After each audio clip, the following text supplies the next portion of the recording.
So we will start smoothly with the topic of today, of this tech talk, that is understanding digital sovereignty and organizational autonomy. And first of all, I would like to explain you that this tech talk are supported by research projects under Horizon 2020 Research and Innovation Program, and also under Digital Europe Program. You can see here the projects on the slides, but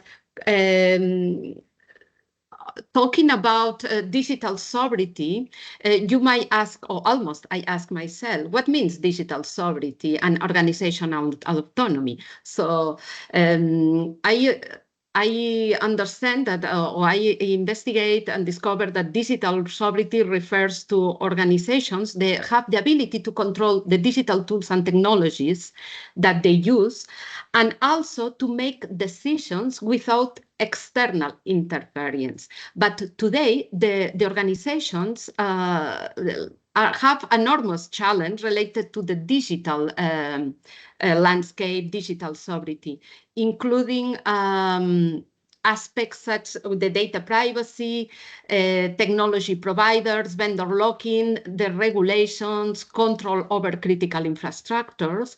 And for that, the digital sovereignty okay, sorry, 1 second, becomes every time more and more important. And we have here today an expert on this topic. And we are lucky and welcome Mark Svancarek to come with us. Sorry, I see there is a problem. No, okay, all is fine. So Mark Svancarek is 30 years Microsoft veteran with experience spanning the breadth of the computer hardware and software industries, and he's currently a technical diplomat in the Microsoft Corporate Standards Group, where he's an expert for international cloud computing and edge assurance standards. This is also an interesting topic, Mark. And in his role, and what he's going to talk today in this tech talk, is because he's the project editor of ISO IEC TS 10,866 framework and concepts for organizational autonomy and digital sovereignty. So without more delays, I give the floor to Mark to introduce us about this interesting document that you have participated. Thank you, Mark, for staying here with us. Please, I give you the Thank you very much, Sylvia. So hello, everybody. Yes, I'm Mark Svancarek, and let me see if I can get my slides up here.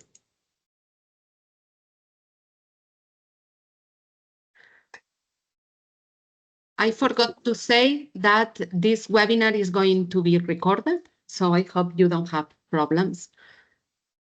And it will be public available. Thank you. Yeah, I don't know why I have to press the buttons 2 times, but 1 minute. Hopefully everyone will see my slides soon. Okay. Yeah, great. Thank you. Okay. Says I'm sharing. Can you see me? Yes, we can see you and we can see your slides. Oh, you can. Okay, good. Well, I can't see my slides, so I'll just have to trust that. Hello, everybody. I'm Mark Svancarek. I'm from Microsoft, but I'm not here speaking as Microsoft. I'm speaking as the project editor of ISO IEC Technical Specification 10866, which is Understanding Digital Sovereignty and Organizational Autonomy.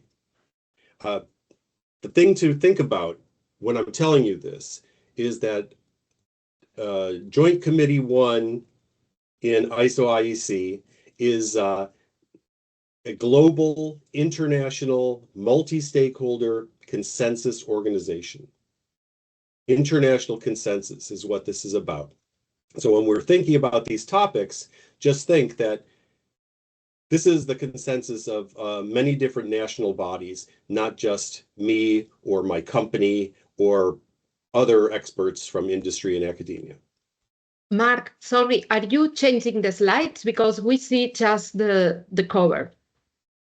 Yeah, I'm about to change the slide now. Okay, then it's not changing. So Well, I couldn't see my slide for a second, but okay, can you see? yes, now we see the second slide. Perfect. I think maybe my network is a little slow, sorry. So first let's talk about just the concepts of sovereignty, just as a thing, and how that relates to digital capabilities. So here are some common terms: digital sovereignty, data sovereignty, strategic digital autonomy. Do any of these sound familiar? Sovereign cloud, cloud sovereignty, sovereignty controls. Or what do these mean? And more importantly, what are the impacts of these terms and these concepts on organizations? That's what we should discuss.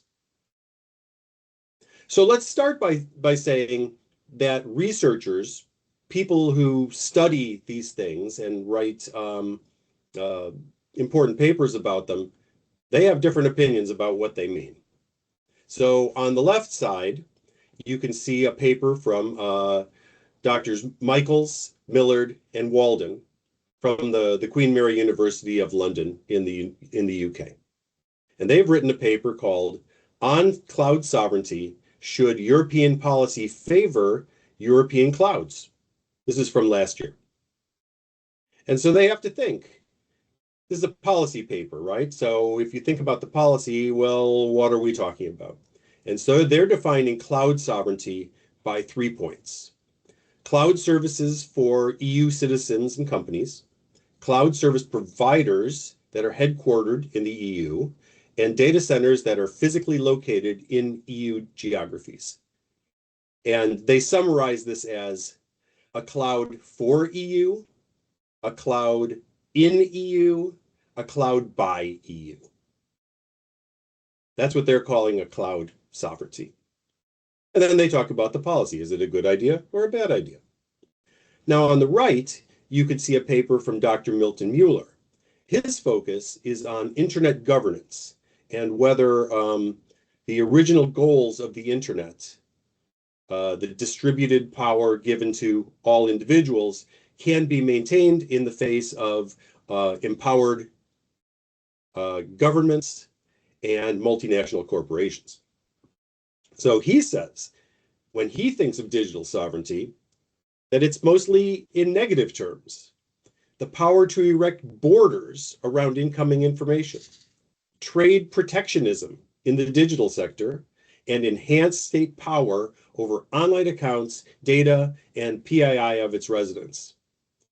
So at Queen Mary University of London, the researchers are thinking of this in sort of a neutral way, but very specific way.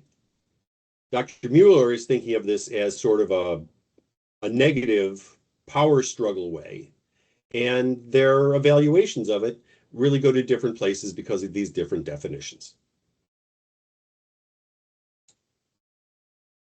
So if academia can't agree on this, it's not a surprise that countries will think about it too. In practice, the terms are undefinable because each sovereign entity has its own goals and circumstances.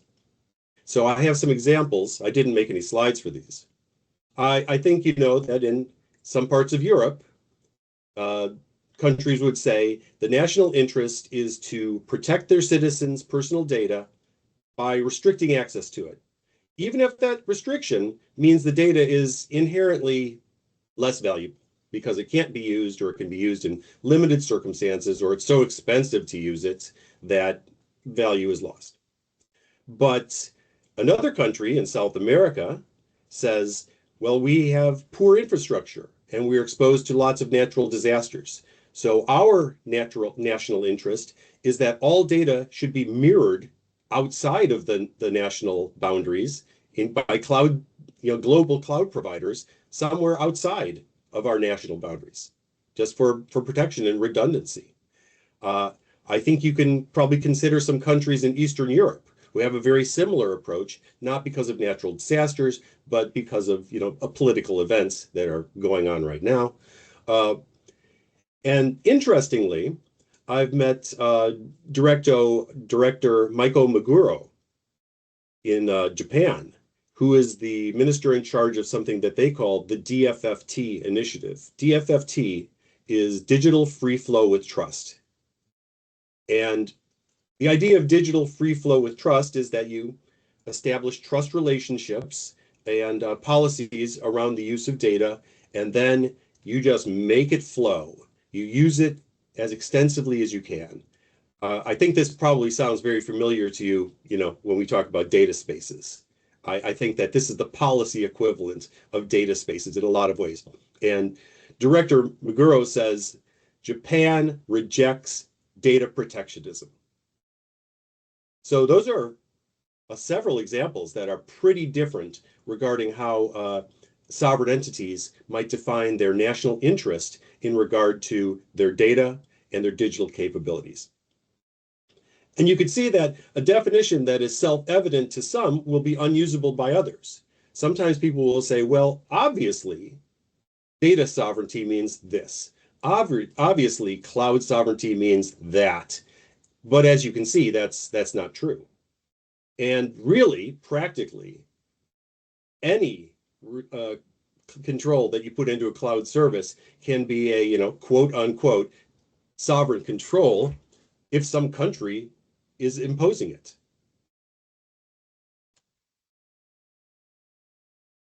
So it seems like it's impossible to standardize these terms at a global level.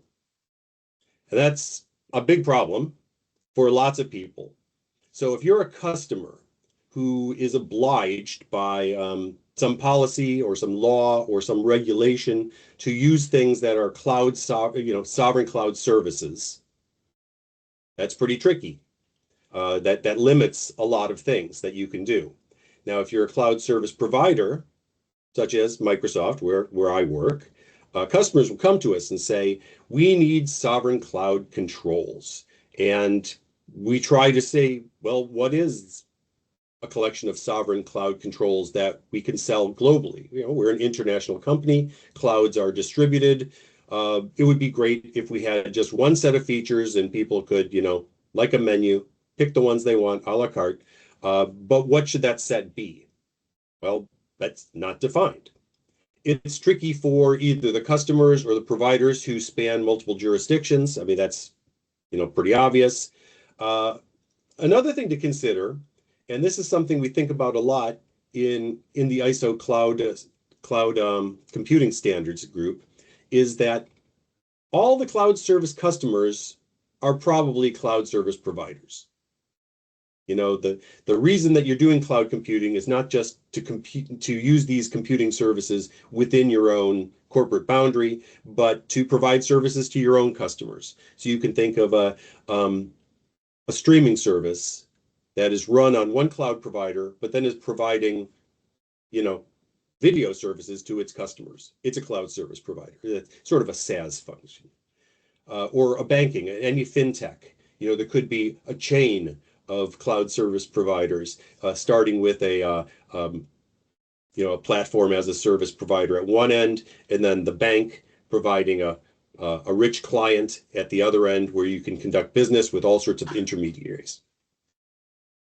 And then obviously, this is a little self-serving, but for international standards organizations, it's tricky too. We have an interest in defining these things, standardizing these terms and concepts, and it's pretty hard. And that brings me to this idea of organizational autonomy and the ISO IEC 10866 framework.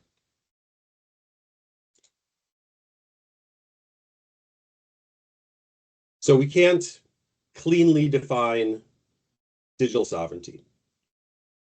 But that's okay. We have a precedent for this. We actually don't define cloud computing in international standards either.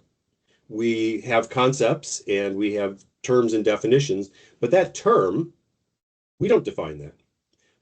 Probably you'd be surprised to know that in ISO IEC standards, we don't define the term privacy, because it's another one of those things where there could be very broad differences between various concepts and aspects of it in different contexts.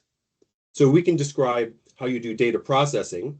We can say, here's how you do privacy enhancing technology. And everyone pretty much gets that we're talking about a thing, a concept of privacy, but we haven't actually, said these 10 words define what privacy is. So similarly, digital sovereignty. So if we can't define it, why are we interested in it? We're interested in it because digital sovereignty impacts organizations, and that is something that we can define. Now, organizations, and we're talking about any organizations. This could be a small business. It could be a cloud service provider, a hyperscaler. It could be an agency within a government.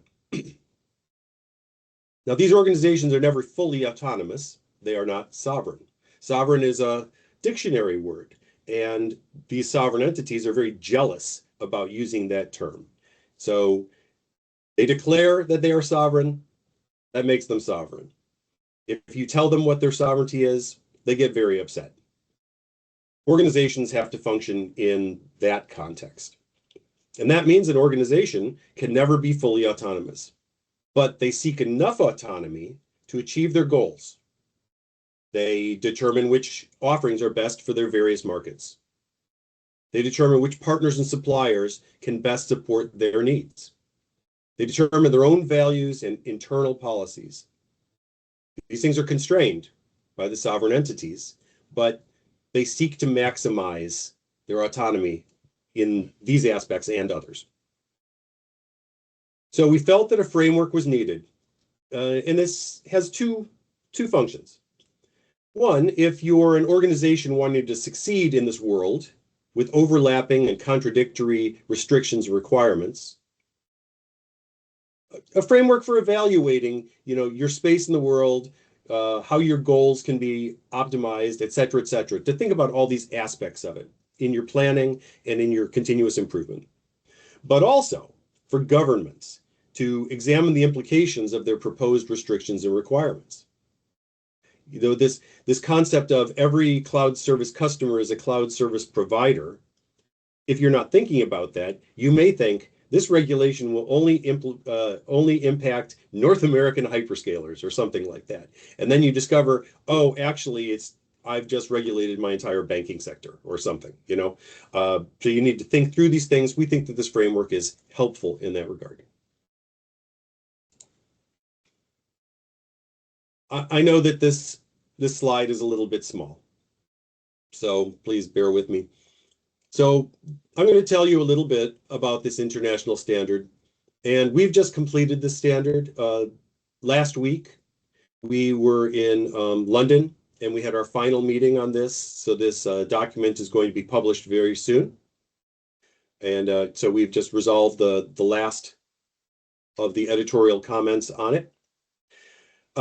It's developed in something called JTC1 Subcommittee 38 Working Group 5.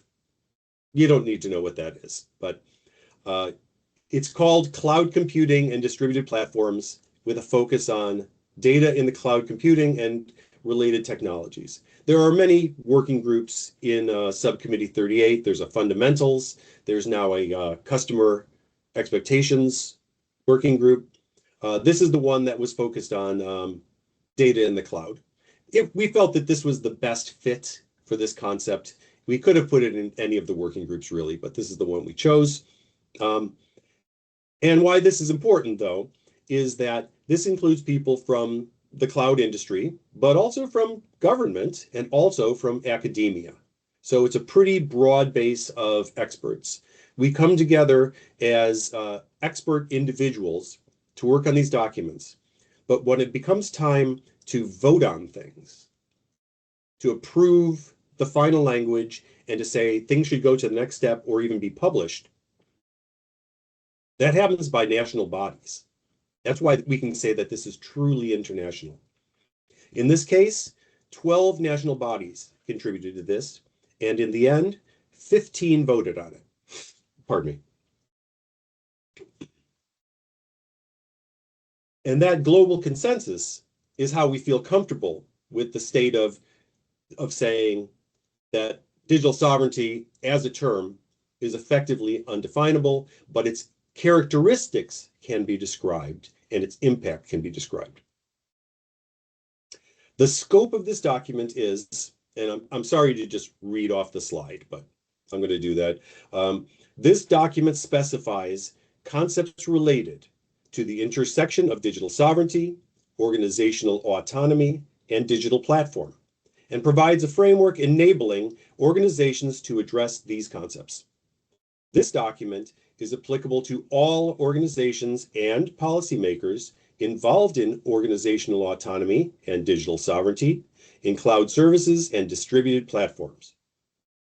And so you can see the circle diagram at the upper left of the slide, and that shows the intersection of issues or concepts that are addressed in the document. So obviously there are many national sovereignty issues that are outside of the scope. Not everything about your digital platform is in scope.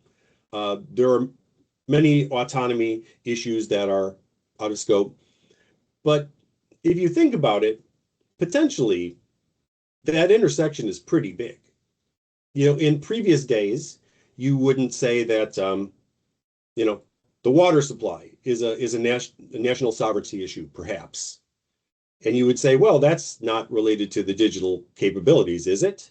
But now, in these days, where water utilities are heavily digitized, perhaps it is. Organizational autonomy, say, where should I place my facility? Well, that could be restricted right now if it's a digital facility with critical infrastructure. So even though that looks like a small intersection, it depends on the circumstances. It could be a pretty large intersection.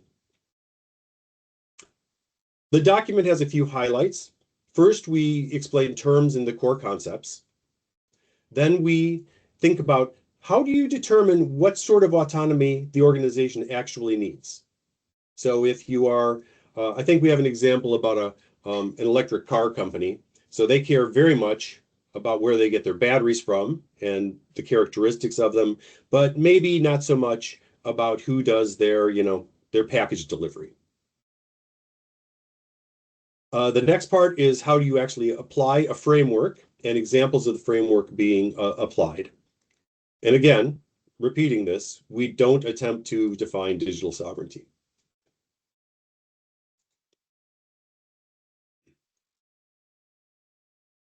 I think you'll recognize this sort of a framework diagram. I think these are not unusual. So it's a circle of continuous improvement. At the beginning, up at the top, the organization has to determine what are their objectives and what are their risks. Every organization has a different risk appetite. Under some circumstances, they would say, well, we can take chances on entering a market or joining with a partner or some other aspect, right? Or operating in a world of uncertain regulation.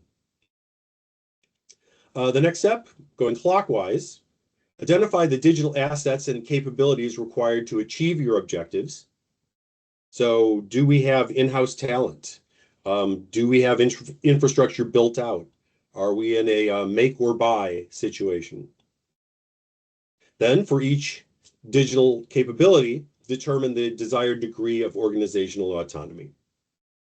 And we have 5 attributes that are feeding into that, 5 pillars. One is your organizational context.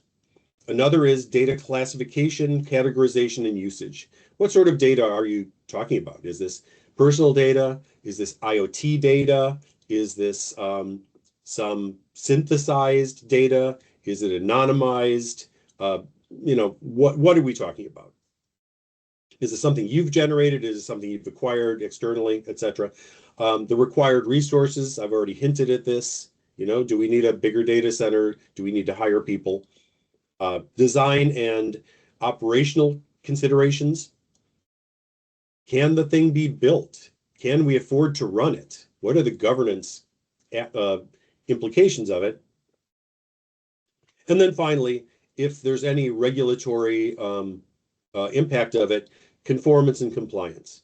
But actually, conformance and compliance is bigger than regulations because every organization has its own values and internal policies, and these need to be covered within this context of, concept 3.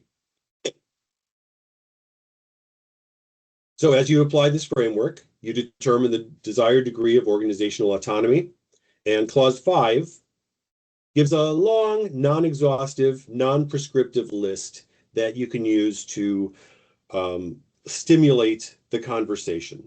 We don't claim that we can define all of these things any more than we can define what digital sovereignty is, but we think we've got pretty good coverage. Again, this is 12 international experts, actually more experts from 12 national bodies, and so a variety of perspectives were brought in. Some national bodies were very focused on cross-border data flows, for instance. Others were more focused on internal governance. That reflects the political realities within those national bodies. And so we've tried to reflect this as much as possible within clause 5. Then we've provided 5 examples. Obviously, there's more than 5 examples. These are the ones that we chose.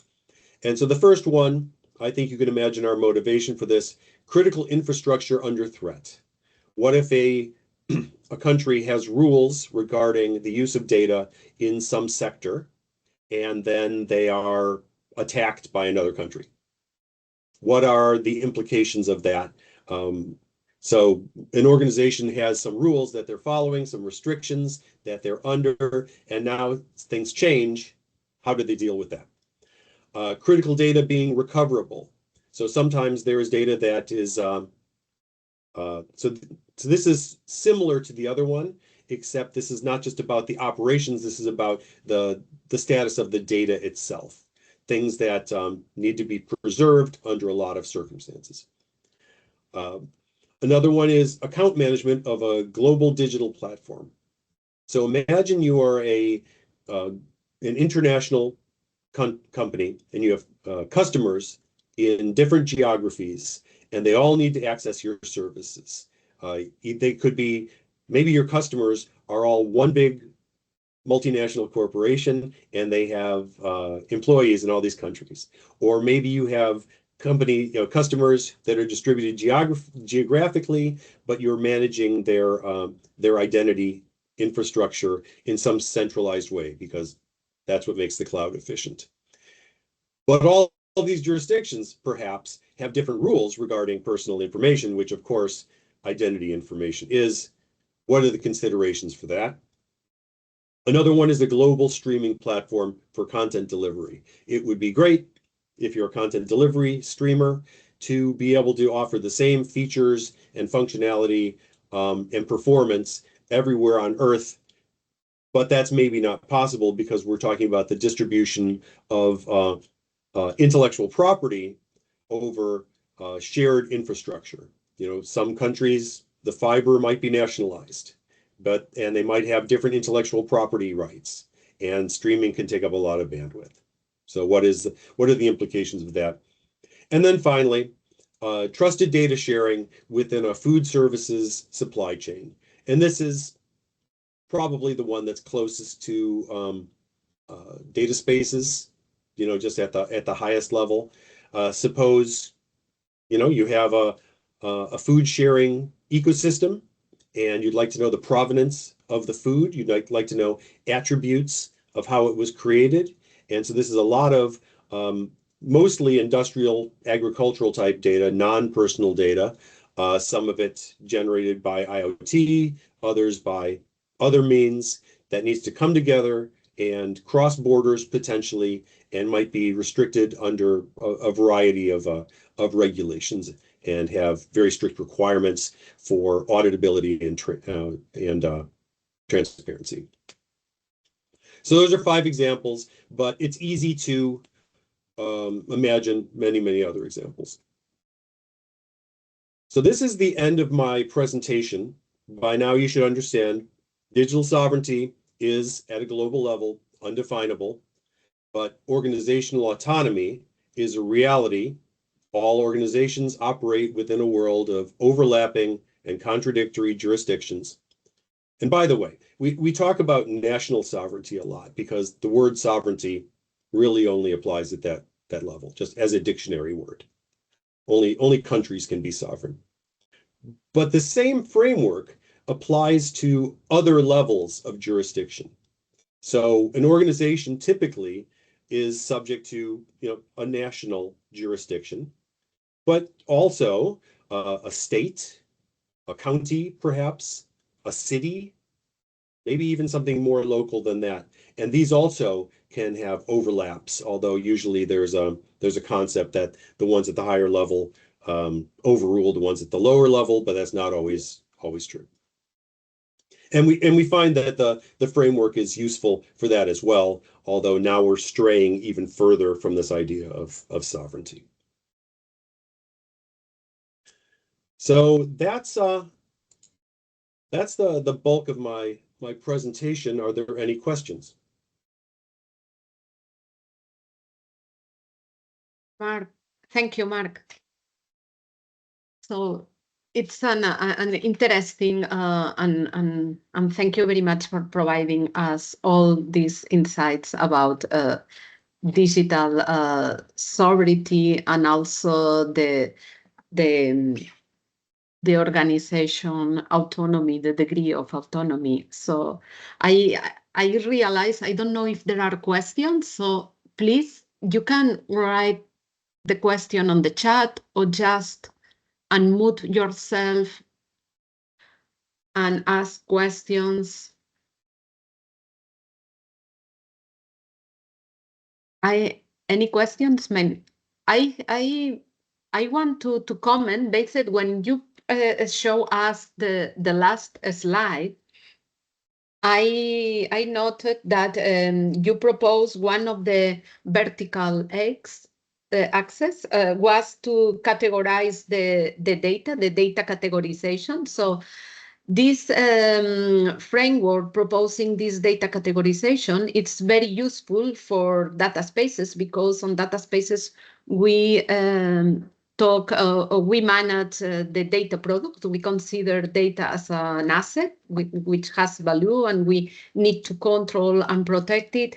So this data categorization under this organizational framework, governance framework, is supporting the use of data spaces. That is great. Okay, to provide. Yes, this it's true. The Japanese experts and the Brazilian experts were very keen on applying data space concepts within this standard because they have DFFT in Japan and similar initiatives in Brazil to create this trusted free flow of data to create great innovations in smart cities, healthcare generation, industrial innovation, and things like that. So there were two national bodies that were especially keen on bringing in data spaces to this and making sure that this accommodated it.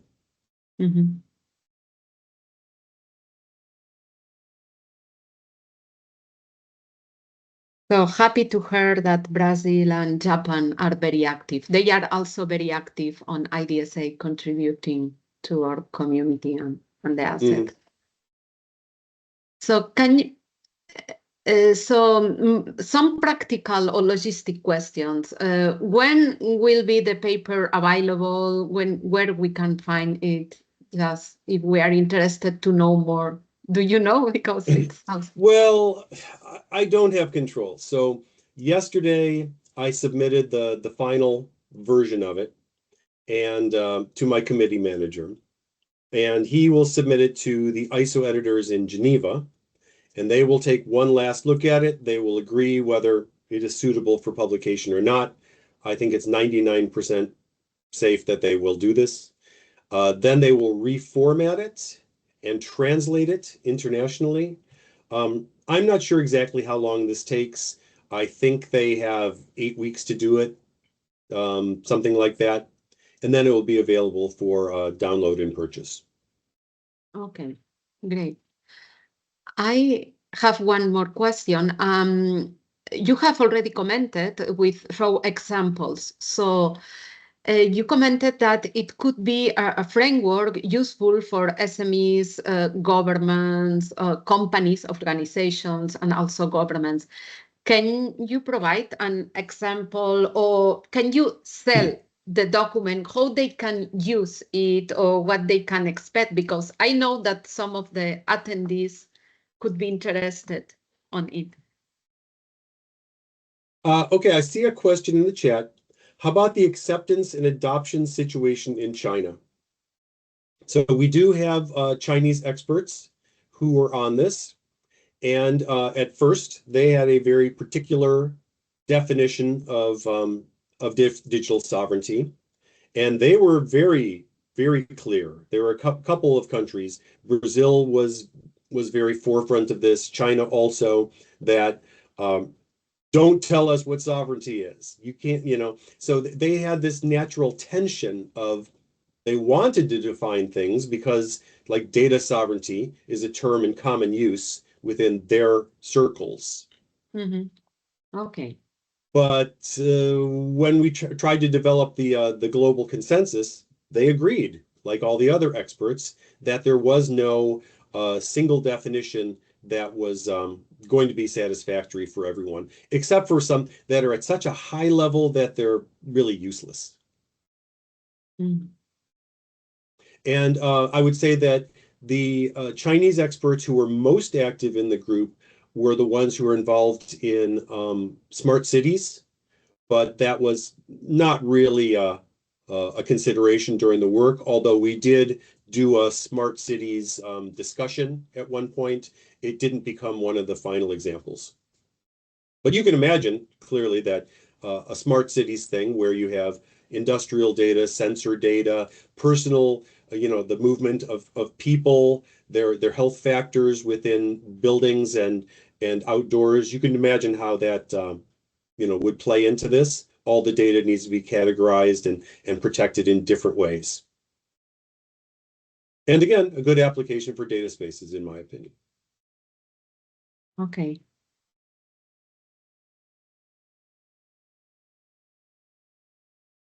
I don't see more questions.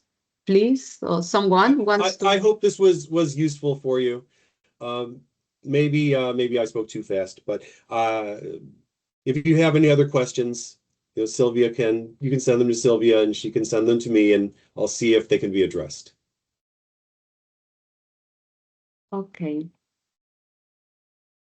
So maybe, do you want to ask question to the audience, maybe, Mark? Or... Sure. Are there any considerations that maybe you have in mind that would be useful for this framework? I was speaking to, I listed 2 research papers in there. I actually was able to meet with the authors of the Cloud Sovereignty in EU paper last week in London. And they were very interested in this. Of course, they were pleased that I was referencing their paper and they agreed with my analysis. So, good. I didn't make a mistake.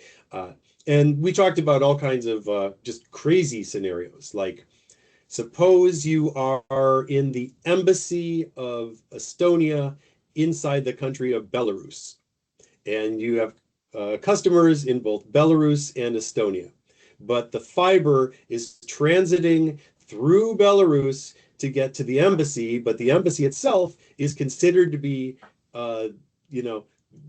the sovereign territory of Estonia. And then say, okay, let's think about how I do business in these 2 places under the framework. So that was a fun thought experiment, kind of, strange and, extreme, but as a mental model, it was fun to think about things like that. Mm-hmm. Okay, I see.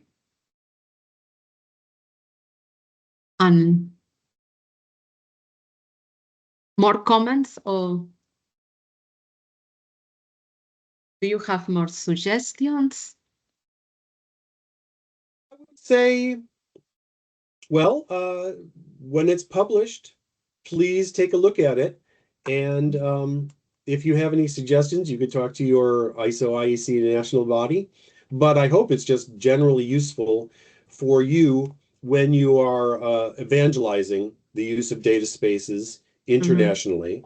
And people say, well, what about data sovereignty? And then you could say, well, what do you mean? And they will say, oh, well, it's obviously this. And you could say, no, it's not. And then you can have a conversation about something real, like actual data classification and policies and trust models and things like that, rather than getting hung up on terms like data sovereignty or sovereign cloud controls. Actually focusing on practical solutions to real world problems instead of being hung up on these terms, which are ultimately just political terms. Yeah, I see. Okay, I can imagine a lot of cases such as you explained it. Okay. Yeah. We have more questions. One comment from Ronan. Excellent session. Thank you so much for. Thank you, Ronan. And another question from Mr. Dong. Which industries will first implement the standard? That's hard to say. I work for Microsoft, and we're a global cloud service provider, and we offer cloud services at the platform level, the infrastructure level, the SaaS services. We offer artificial intelligence and things like that. And increasingly, we are asked to provide sovereign clouds or sovereign cloud controls. And when you discuss with the customers, they're all different. One thing that we see is that originally people were asking for, I want you to build a data center in my country. And I want you to only use suppliers from my country, and you have to use electricity from my country. And actually, you could only hire IT professionals from my country, and you have to keep all the data in my country. And we say, okay, it will cost you this much, and it will be very slow to get new features. And actually, some of the features won't work at all because it just doesn't work. And then they get, they say, okay, I guess I should use the public cloud. We tried this several times in a couple of countries. Nobody likes it. They think that they will like it, but it's not really the benefit of cloud computing. And if we could have talked them through this framework in the beginning, I think the conversations would have gone a lot faster and been a lot more clear, and everyone would have been more satisfied with the result in the end. As it was, we spent a lot of time doing a lot of engineering and building a lot of infrastructure, and in the end, the customers abandoned it in more than one country. So, this has a real impact to just us as a cloud service provider. But I think that any industry where they want to do broad data sharing across jurisdictional boundaries, yes, or anywhere where the data itself is very strategic to the national interest, like running the power grid or operating the DNS, just anything like that. These considerations should be taken as well. In places where the power grid is, like in the United States, the power grid is not run by the state, or telephony is not run by the state. It's run by private organizations, corporations that are acting in the public interest, but also for a profit motive. So they're heavily regulated, but they are companies that are trying to maximize their own autonomy. So in that particular case, policies can be imposed regarding, policies in the old days, in the analog days, you could foresee the consequences maybe, but now that everything is digitalized and distributed, thinking through the framework could be very helpful. I see Odysseus is asking in the chat, what's your take on the below statement? The U.S. government can exercise its legal powers over U.S. cloud providers that will eventually pose risks to the confidentiality and availability of European customer data. Wow, that's a pretty big statement, because there's a couple things. One is can exercise legal powers, and then there's a statement about what those powers would entail and what the impacts would be. All I could say, I can't predict the future, and that's a pretty scary concept that Odysseus has put out there, is that when the United States has tried to, force Microsoft, I can only speak about Microsoft, sorry, Microsoft to disclose data that was in Ireland, we opposed it. I don't remember the ultimate resolution of that, but it was our opinion that no, these are our customers in Ireland, the infrastructure is in Ireland. We have contracts with these customers, is really what it comes down to, is we have agreed not to disclose their data. The protections we have on the internal data are very, very, very, very strict. I used to do digital crimes work, and there was some research we couldn't even do because the customer data is, we promised we wouldn't touch it. And so there was some statistics we couldn't even gather, And so trying to protect that from external access, really then you're getting down to like treaties and stuff like that. And I'm not qualified to speak about it. I know that's not a satisfactory answer, but it was kind of a provocative question, and so it's difficult to answer here in this context. Okay, thank you. Last question you have, please. Don't be shy. Unmute yourself. You can talk. No? So what do you think, Mark? We can close here, or do you? Yeah, if there's no questions, we can close. Okay. First, please let me share with. Thank you very much, Mark. It has been a pleasure to have you. It was my pleasure. Here. Anna. Oh, Anna, do you have a question, or it was a mistake? Oh, a mistake. Please. We have our next webinar organized by Data Space Support Center project on the Insight series. We will have next webinar 26th of September from 4 to 5:30 on the topic of standardization in data spaces. So please look into the website of Data Space Support Center and participate. Here my colleagues has shared the webinar. So thank you very much. I see people appreciate a lot your presentation and your time. Thank you very much, Mark. Thank you. Bye. Bye.